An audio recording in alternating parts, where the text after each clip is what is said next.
Welcome back to Tarot by the Bay. I'm David. Okay, I'm recording this at a little after 1 o'clock on Saturday, September 13th. In about 10 days or so, get my notes up here. On September 23rd, which is a Tuesday, Arizona will have a special election for a U.S. congressional seat held by a Democrat who recently passed away. Assuming that the Democrats can hold the district that they've won before, and especially given recent events with budgets and things like that by the GOP, this would add another Democratic congressperson to the U.S. House of Representatives. What does that mean? It means your 218th vote on releasing the Epstein files will finally come into play. This is assuming, of course, that this Democrat sticks with the party line and signs the that special diversion to force a vote into releasing the Epstein files, which would then go up to the Senate. So, got that to look forward to. I'm going to read a little bit on the Charlie Kirk assassination, but I'm going to focus on Utah Governor Cox in this case. I watched his, I sat down this morning and I watched his presentation from Friday after they were announcing the capture, more like the surrender of the Charlie Kirk assassin. And I wanted to hear the words that he said because I was seeing some clips on, or fragments of those on news sources and the spin that goes with it. In his speech to the media, or his address to the media, they discussed that police had interviewed a family member, and the family member said that they had related that the shooter had that Tyler Robinson had a discussion at dinner time talking about the reasons why they didn't like Charlie Kirk. And the family member, and this was the quote from the governor, he said, the family member said Kirk was full of hate and spreading hate. I want you to note that that the family member didn't say Tyler Robinson said that Kirk was full of hate and spreading hate, or that Tyler Robinson agreed with the statement. The family member just said, or Cox said, the family member said Kirk was full of hate and spreading hate. We assume that that's something that Tyler Robinson said. We assume it's something Tyler Robinson agreed with, but that's not what Cox said. So they interviewed a family member, and the family member's opinion is that Charlie Kirk is filled with hate. How many of us have family members that would say Trump is out there spreading love and goodness? And we wouldn't agree with that. I'm just saying. So there's no indication that Tyler Robinson said that he felt Kirk was full of hate or spreading hate. He expressed why he didn't like Charlie Kirk, but Tyler Robinson, I should say, expressed that Tyler Robinson had his reasons for not liking him, but we don't know that it was because it was full of hate. Okay, just want to throw that out there. Second bit, they talk about the inscriptions on the shell casings. I've been watching some TikTok on that. Oh, by the way, TikTok's changed their code of conduct, as it were. Expect a lot of leftist political commentary to go away from TikTok very shortly. Hawk had a podcast on that. Legal Dad, who is very neutral in his assessments, has had his main account taken down. All of these folks are going to YouTube. So TikTok is now starting to scrub political content, which, okay, fine. I'll watch it for cat videos, I suppose, or something like that. There's other thing TikTok is good for. But some things TikTok was good for is helping 60-year-olds like me understand current meme culture. So the inscriptions on the shell casings were meme culture references. And the governor did not do a very good job explaining them. And a lot of them have to do with online gaming. So I can just see, now when you look at the demographics for my audience, it's about 80% women and the majority of them are 65 years or older. So you're not going to understand various meme culture things. I barely understand them myself. But basically, there was one where it says stares at bulge that has OWO. Well, apparently stares at bulge is a furry reference. People that dress up like animals. And staring at the bulge is looking at a male member's protrusion from their costume. And the OWO is supposed to be like your eyes getting really big and your mouth going, ugh, type of thing. And then I forget what it says at the end of that. But, it's kind of a reference of men being attracted to men. And then there's another one that says, if you're reading this, you're gay, LMAO, which is laughing my ass off. Again, kind of 22-year-old. It's adolescent boy humor where whenever you're criticizing another boy, you're always effeminizing them. Saying that they're gay, they act like a girl, they throw like a girl, punch like a girl. You know what I mean? It's that same type of mindset.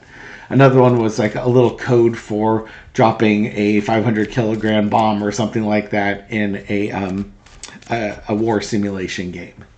So another one was Catch This Fascist, which actually kind of does speak for itself. And the last one was Ciao Bella Bella Ciao, which was an Italian anti-fascist song in the 40s, but apparently there's also an online gamer who streams on Discord and sings that while he's shooting people in a first-person shooter game. So most of this stuff is just meme culture. It's meant to be humorous for other people who understand the meme culture. I don't know if I would read too much into the inscriptions on that. Okay.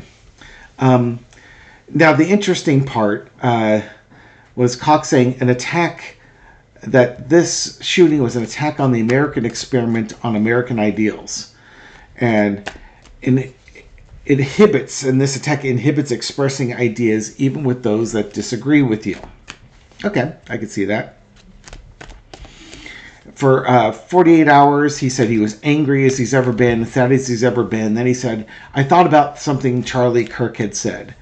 And I think he was now trying to connect with Charlie Kirk's followers in the youth.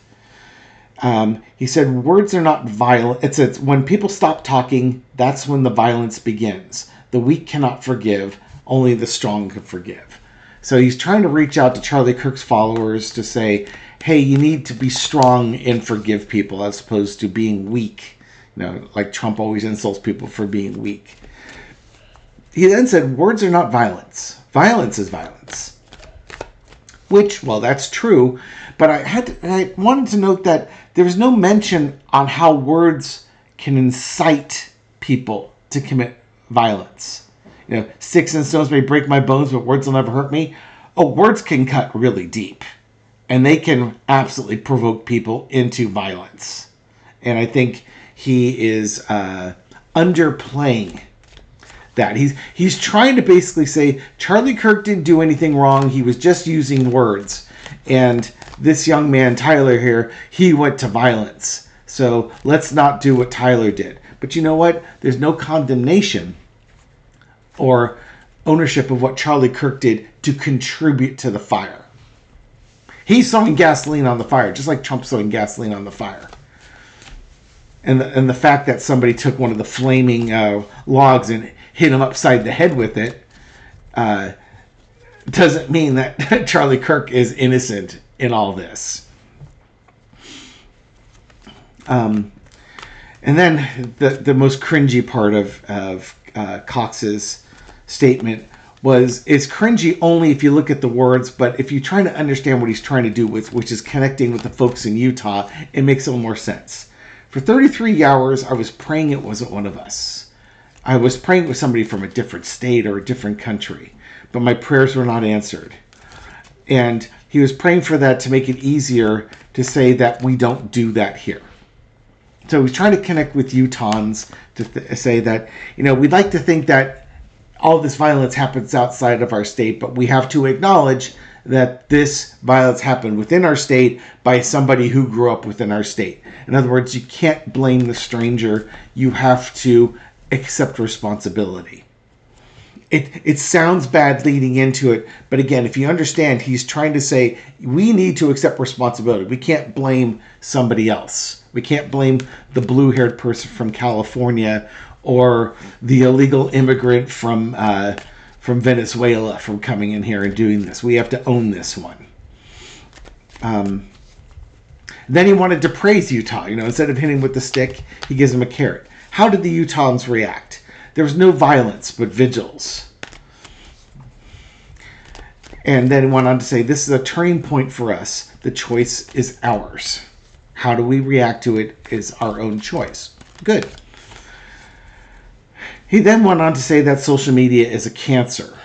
Well, yeah, it is. And I want to circle that now back to the whole point where he says violence is violence and words are words. What is social media but people saying words? Right? I mean, you're watching me now on YouTube. Never met me in person. You don't know what type of person I am. This could be a complete persona that I put on here. But, people will assume that whatever they're seeing on YouTube or on social media is authentic, which is why bots are such a problem, because they're not human, but they sound human, and they're there put by other countries to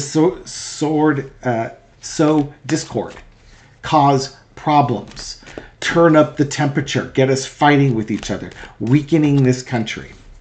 So in some ways, he's right. Social media is a cancer, but that's likely because there's very little consequences in social media. It's anonymous. Anybody could be what is referred to as a keyboard warrior.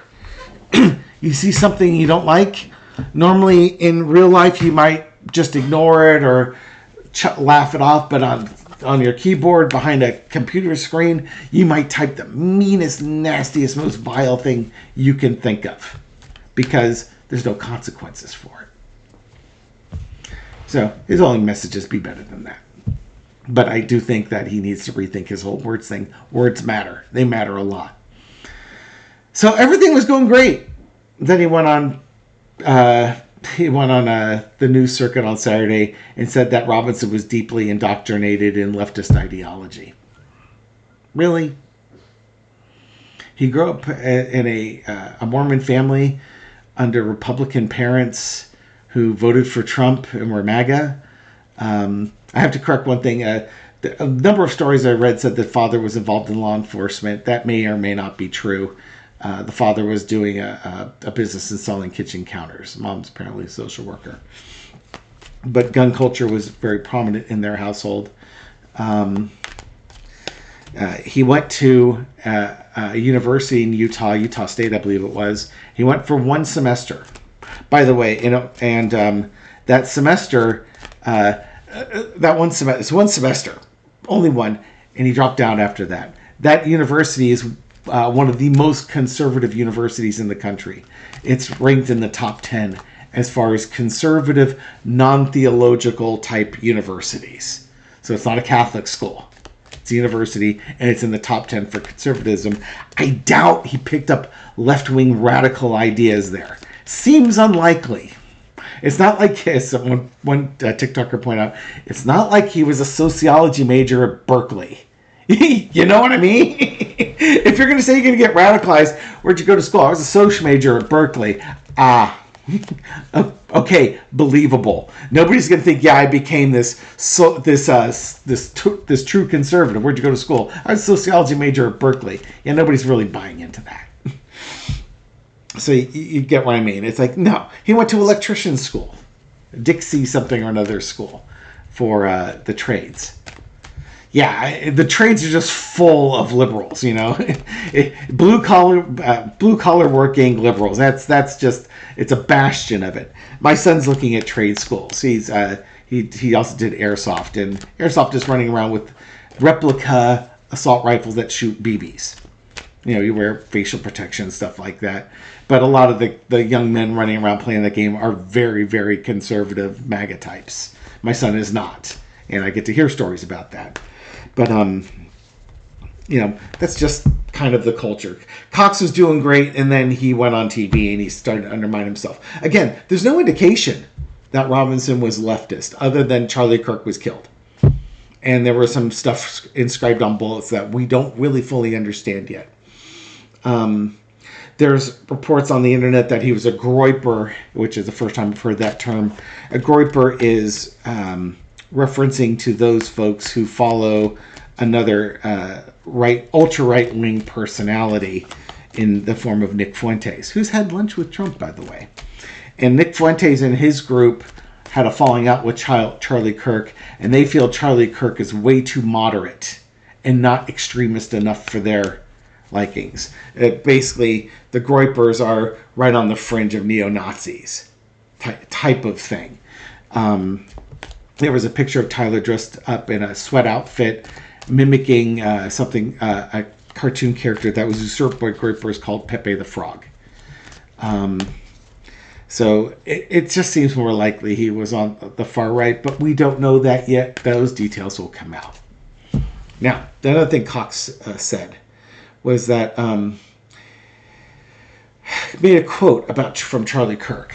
Charlie Kirk once said, "I can't stand the word empathy. Actually, I think empathy is a made-up New Age term, and it does a lot of damage."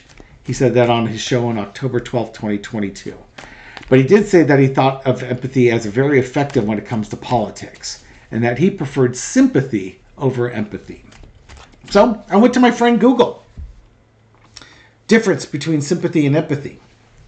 Sympathy, focus. It's feeling sorry or regret for someone suffering. Action. It's often more detached, external feeling of concern. So you don't feel it here, you feel it here. An example, sending a sympathy card to someone who's lost a loved one.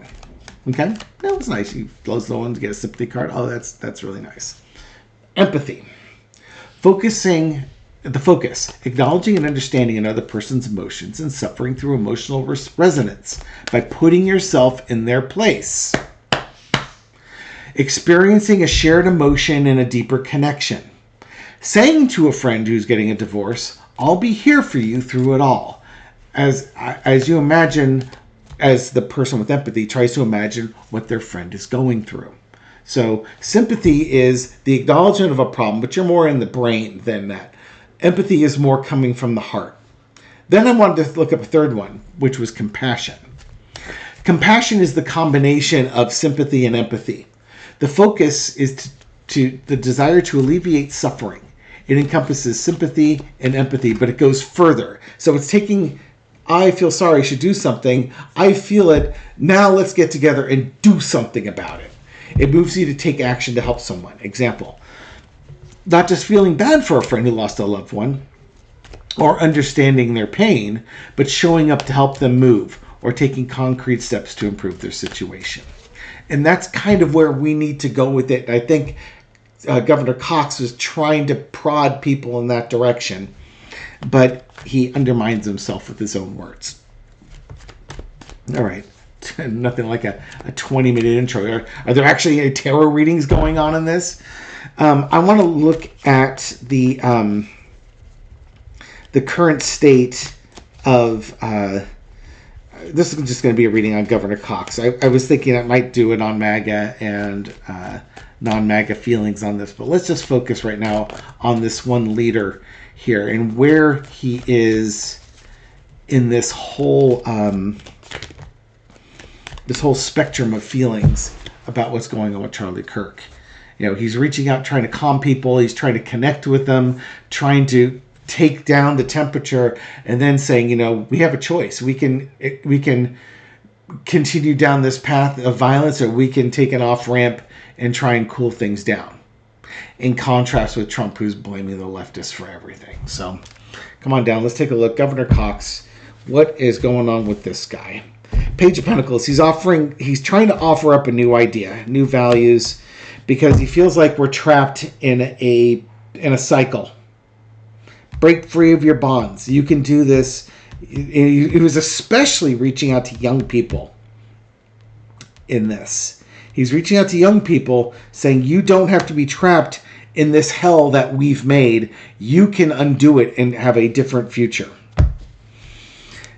Underneath it all is the Knight of Swords. He knows he has to act fast. It's kind of like you see somebody is racing towards the edge of the cliff, and you need to move fast and reach out to them. Give them hope. That's part of the problem, is when people lose hope, they're radicalized. When people lose hope, they are more easily radicalized.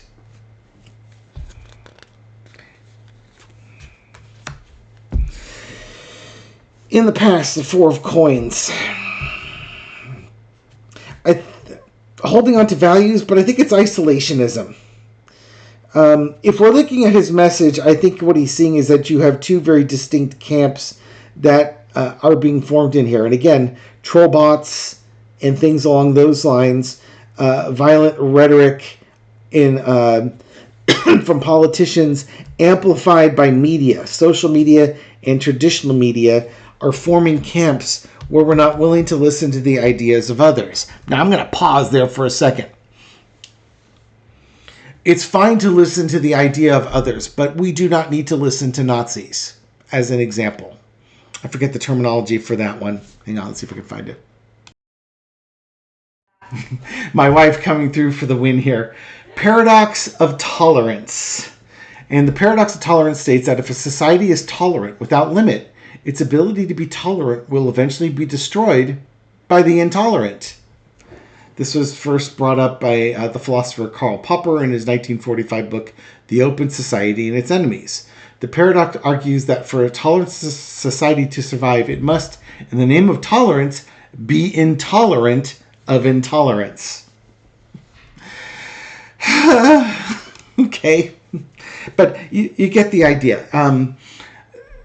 The Charlie Kirks of this world want to be able to say anything they want to, and they feel like you need to tolerate it because freedom of speech. And then the Nick Fuentes, they want to take that and up at a magnitude, another factor of 10. No, we don't need to put up with that. Governor Cox would do well to understand that, but right now he's trying to give young people an off-ramp as opposed to having them go to further extremism. Current situation, Ace of Cups. I think he does feel very strongly about this, and he's trying to make an emotional plea to people, especially young people, not to make this go further. Overarching energy is the High Priestess. He might be a little bit divinely inspired, or certainly there's a lot of wisdom in his words. That, moving away from anger and violence and trying to move towards compassion is what you need to do. Lesson to be learned is Queen of Cups. He's trying to put the lid back on the cup, on the overflowing emotional cup. He's trying to put the lid back on and take things down a notch. He might make progress with it, but if you don't, I think he foresees that this country goes spinning out of control. And I think he might be right. We might be very much at an inflection point here. But, again, that whole point of words are words and violence is violence, he needs to study the intolerance paradox a bit more. That's where I think he's wrong. For Charlie Kirk, he was only willing to go to sympathy. I will offer you condolences, but I don't want to feel it. It's like he's not emotionally available to feel other people's pain. He's only on the first step of the path towards compassion. So in many ways, from my point of view, he's regressive. But at least he's willing to acknowledge sympathy. And maybe that's, for the people that he appeals to, maybe that's the best we can expect out of them for right now. The Democrats are more in the empathy stage. trying to feel the pain. The whole George Floyd thing and Black Lives Matter and everything like that. That's trying to be empathetic. It's trying to understand what that community has gone through over the centuries in this country. It's not saying, oh, we're sorry for slavery. It's understanding just how devastating slavery is, and then looking at all the reasons why that community reacts to law enforcement the way they do. But the next step for everyone is compassion. What do you do to fix it? It's not just enough to acknowledge it. It's better to feel it, but even better still is to do something about it so that we can progress through it. And that's kind of where we're at right now. As far as,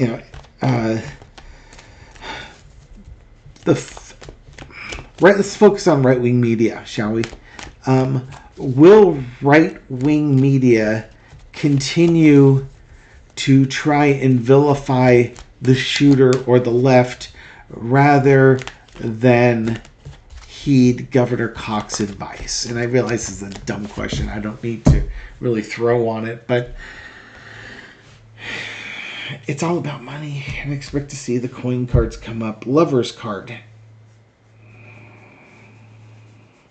Big commitments, big agreements. How will the right-wing media handle this? Will they move forward with it? Versus winner takes all.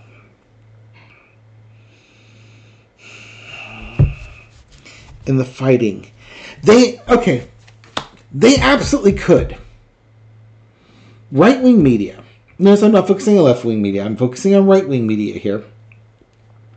And I'm doing that because it's the right-wing social accounts that are saying, we want to be at war with the leftists. This is war. And the right-wing media were saying, this is a tranny, this is a trans supporter, it's the other person coming for you.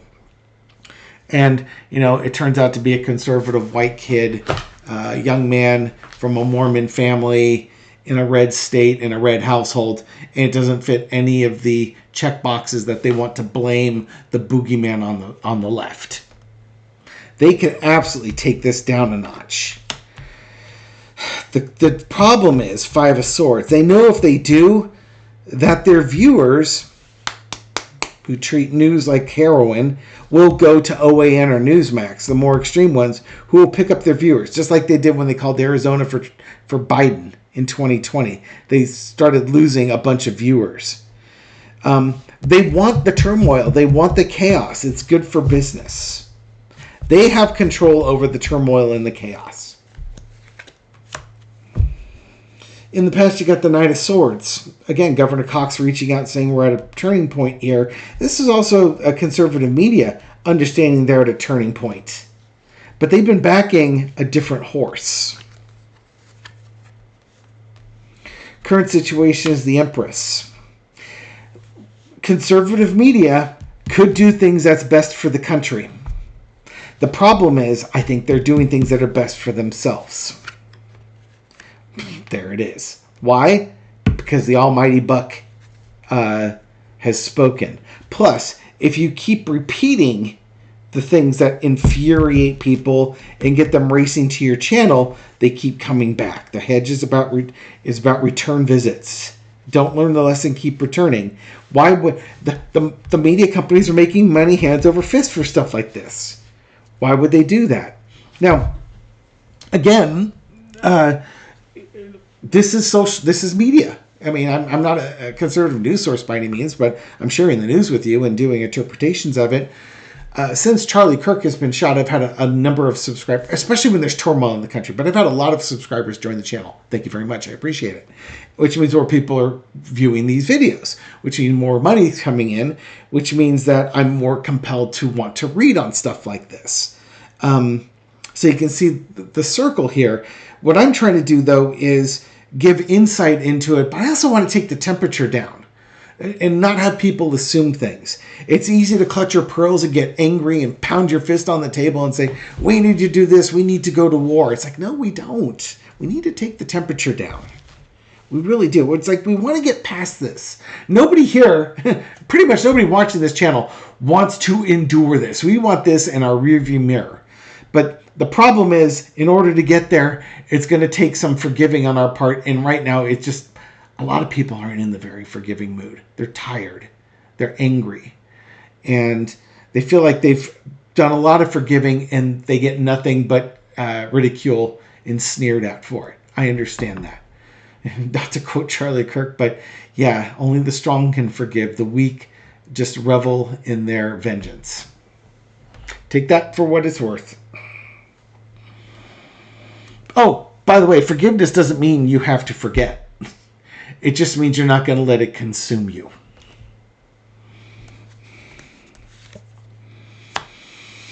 Lesson to be learned is the Two of Coins. Yeah, when they've done something approximating the right thing, they see revenue go down. But as turmoil happens, revenue goes up. The problem, the thing they have to be very concerned about, though, is exhaustion. Because like a drug, when I was giving the old heroin vein slap there, is that people get used to a certain level of outrage. So when they're used to the outrage, the money goes down.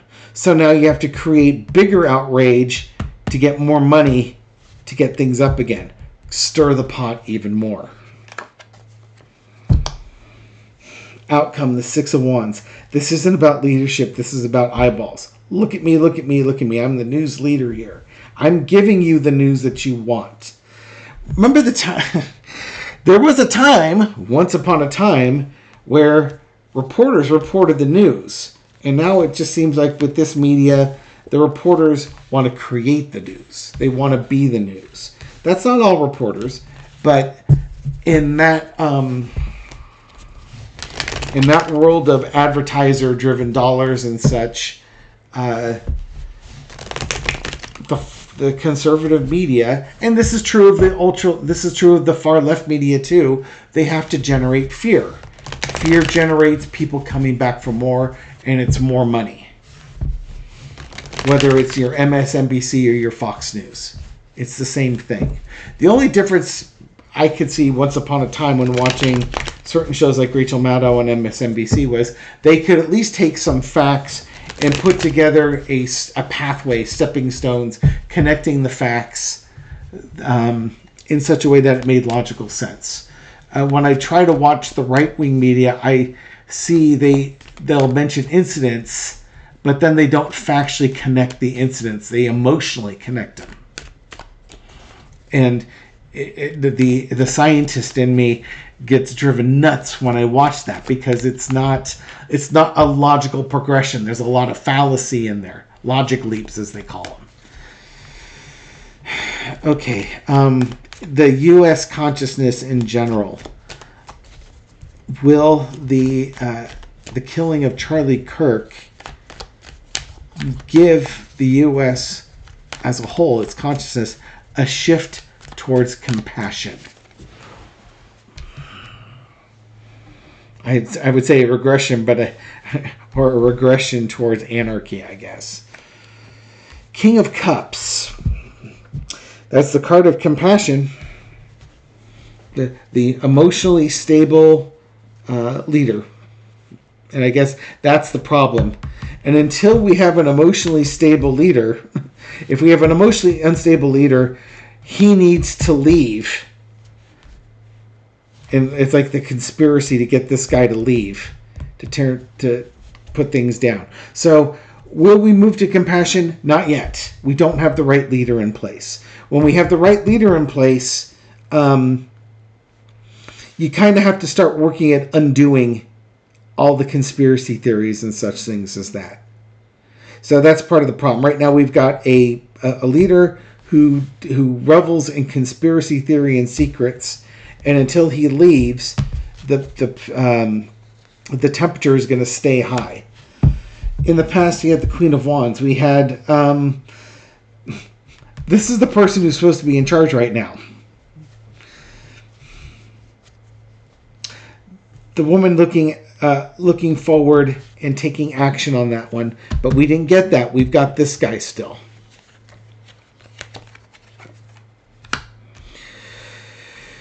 Current situation is the Wheel of Fortune. It's kind of karmic. We're working through, the U.S. is working through its karma at that point. The lesson, the overarching energy is the Page of Wands. This emotionally immature leader is reaching out to young people and trying to get them to go down a course of action that he wants them to follow.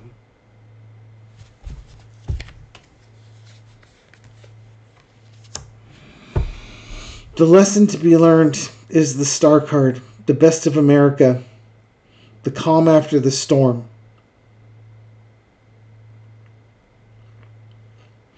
He's creating the storm, but there could very well be a calm in the storm coming up. America has had its violence, especially talk to the native people and the minorities in this country. There's lots of violence, and we've had a civil war, but it's been a long time since we've had a civil war. And although we've got that Civil War energy here, it's not as strong as it was that really divided this country.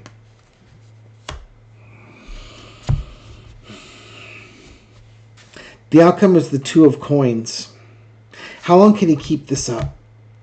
The decline in value is causing turmoil. I think as long as Trump is in here, we will continue to have a decline in our values, and we will continue to have turmoil until he goes. And he will go. I mean, if nothing else, he can only be a president for another 3.5 years. His health is in decline. He's not even going to make that. But there's going to be a point where being an American is more important than being MAGA or being a Groyper or being a liberal or progressive. But right now it seems like a lot of the anxiety is being driven by folks on the far right. Christian nationalism, as it were. They want to, a minority group in this country really wants to force their viewpoints on the majority of the country. We've seen that before. It was South Africa. It was called apartheid. And it stuck around for a long time, but not forever. This has been a long reading. I'm sorry. For Carter, Spirit, what else can you share with us in this time of at this tipping point in our country? For Carter, what can you share with us?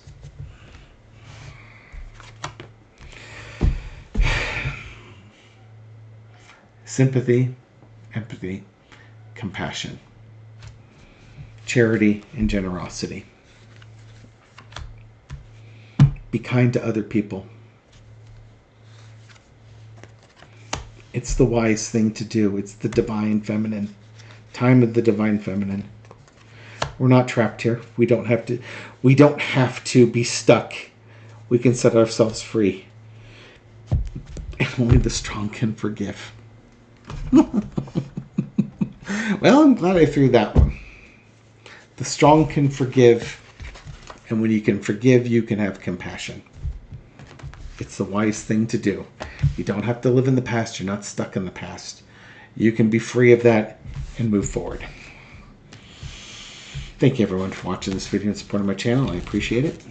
This show is for entertainment purposes only, but I hope you found it insightful, and I'll catch you on the next video. Take care.